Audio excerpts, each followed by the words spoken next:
Hey guys, come on in. I wanted to come and answer your Heavenly Help Desk questions.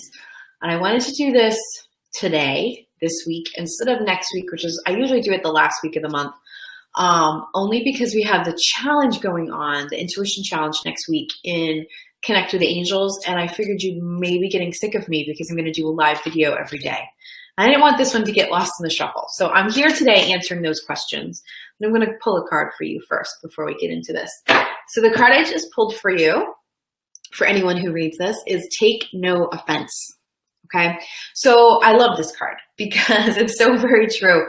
When things are going on around you or people aren't treating you kindly, it's on them, not you. Okay, it's really important to start seeing that. Now, that doesn't mean that your feelings shouldn't get hurt or that you should, never experience an emotion when someone, does something mean to you or unkind or isn't as considerate as they should be. That's not what that means. Don't take it that way. Okay. What it does mean though, is that you have to remember it's not a reflection of your own self-worth. Okay. It's a reflection of how that person is feeling at the moment. If someone is constantly unkind to other people, it's not because they're a terrible person or that they suck at life. And it's definitely not because you suck at life or you're a terrible person or you're not worthy of nice things. It's because they're feeling inner pain. And when you feel yucky inside, it comes outside, okay? Even the people who are the most spiritual and, working on themselves all the time, we still have negative things come out, right? Because that's just life. You can't always be positive. It's just not possible, all right? So it's just about realizing that it's not about you. Don't take everything yucky that happens to you as evidence that you don't deserve good things. Okay? Make sense? I hope so. All right. Let me dive into some of your questions. I'm very excited to chat with you all about these things. Okay. So my first Heavenly Help Desk question that I'm going to address, and say hi when you're here, even if you watch this later, say hi because I like to say hi back. So the first one is, how will I know when my loved one, Dad in heaven is who they're referring to, is leaving me a sign when he's nearby or to try and tell me something? What should I be looking for? Such a super great question. And this is perfect timing for the intuition challenge coming up next week, because in the free part, I'm even going to give you some tips in this. And then in my Enhance Your Intuition class, I give you even more. So there are further resources I have for you if you want to learn more about this stuff. But let me answer what you can start to kind of look for. Spirits love to make themselves known by creating something that grabs your attention. Okay, so they might make a light flicker. Electricity and radios and Wi-Fi and all of that stuff is all very easy for them to manipulate. So they will mess with those things. Spirit constantly makes music play on my phone. They love music. Okay, you might have just been thinking of your dad, and then the song you danced to at your wedding with your dad comes on the radio. That's your dad saying hi. Spirits love to leave coins places. That's something that they can easily pick up and move around. They love to use birds or anything with wings like butterflies or dragonflies to get your attention. So you want to think about, what's my sign from you? What kinds of things do you send me? So for example, if I see a hawk, I know that is my Uncle Eddie, because that's his sign for me. I've asked, and when I'm thinking of him, I'll say, show me a sign. The hawk comes by. And I know he's saying, I'm here, I'm watching over, I'm protecting. Okay. When I see robins or any kind of like a deer comes into the yard, or all of a sudden some animal just scoots through my path, just like almost to startle me and make me smile, I know that's my Grandpa Bob, all right, because that's his sign for me.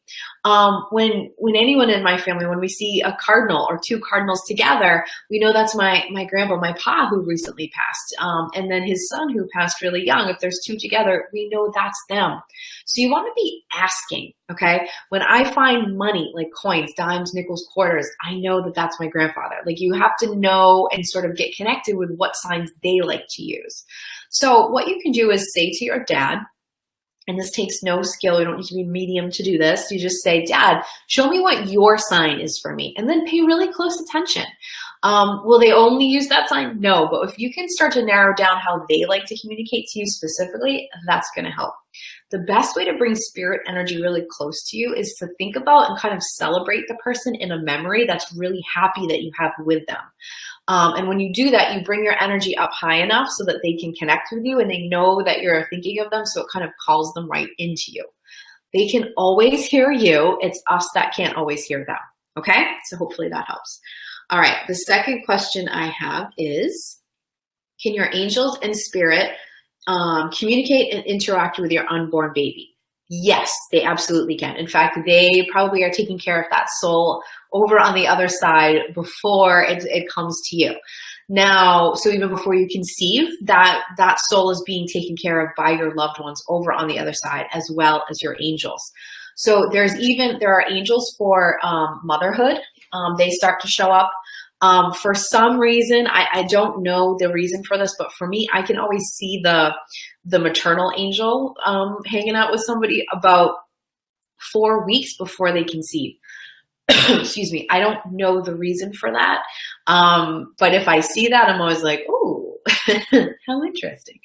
So I can't always see it. Okay. So don't panic. Like if I've been around you and you're hoping to get pregnant next month and I didn't mention seeing it, I don't always see it, but sometimes I'll see it like up to 4 weeks before someone conceives. That tends to be when they show up. I don't really know why. I think they must be getting you ready. And we know that time is different on the other side, so it works differently there. And then when your baby's body is developing in your body, its soul takes this little time to sort of start to come in. And it takes that whole time to come in. It's there, it's present, it leaves, it comes. I'm not even going to pretend to know all the ins and outs of how that works. But basically, in that whole process, there are angels and spirits everywhere helping and supporting that soul get inside to you. So your unborn child is way more connected to your spirits and your angels than you are capable of. So very often babies, when they're born, parents are like, I swear they can see somebody. They're like, keep looking and smiling over my shoulder at someone. They are, because they were seeing those people that whole time, and they still have that connection to those angels and those spirits. There's also like every baby, when they're in a mommy's belly, there's also an angel for that baby there. And then their guides are also very present at the same time. So they're all around you and they all work and help you as well. So that's a very cool thing. Great question. Let's see. Says, if for some reason an empath does not protect themselves well at work or in public, is it normal, or have you heard, for them to have strange physical symptoms such as dizziness, fatigue, feeling spacey, high anxiety or panic attacks, and also feeling tremors or vibrations in their hands and body with a hot flushing? I know these could be signs of other things as well. Also a high-pitched sound in one of both ears, with or without discomfort.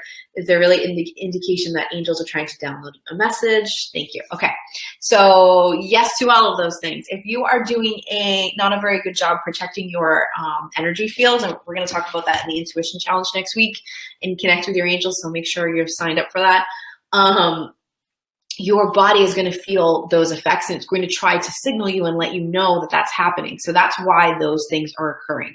For me, as soon as I know I'm getting too much, it's like I feel this weight on the top of my head, like someone is like sitting on my head, and I'm like, oh, I'm not protecting my energy field. Some people will feel it like in their second and third chakras right away. Other people will feel it in their heart chakra. It just depends. It depends on every person's different. It depends on you. So yes, those are definitely signs of that. Anxiety can be, but it would be very mild anxiety. It wouldn't be like a high anxiety just from a lot of energy. It would be more of that feeling like you need to leave. High anxiety is because you are probably tuning into a truth that you're not completely comfortable with.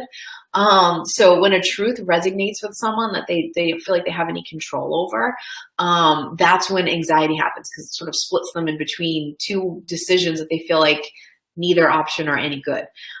So high anxiety isn't usually a sign of that. That's more of, something triggering some kind of fear in you that's bringing you to a truth that you're not enjoying.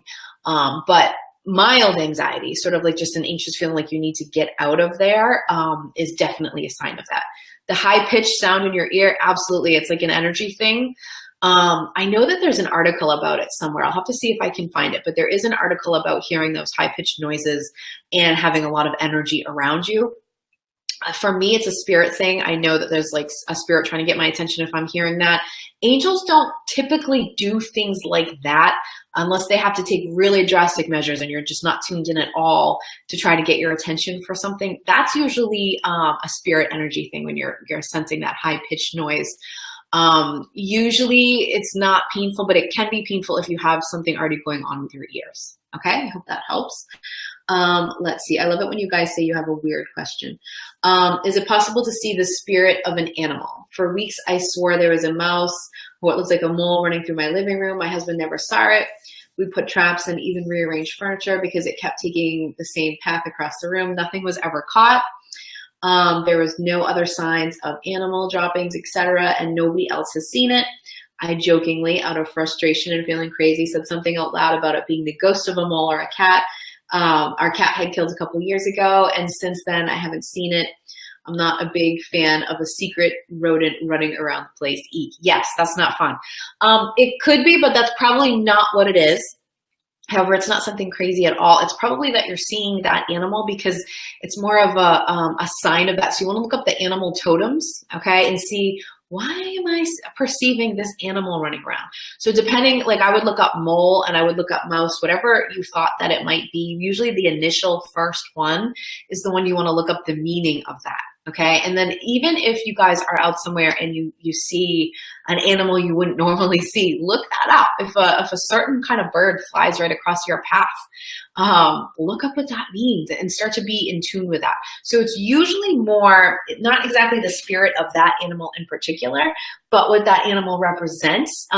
Archangel Ariel, who's the angel of nature, will actually send that. It might not be alive or living or something anyone else can see, will send that across your path to try to get you some kind of a message.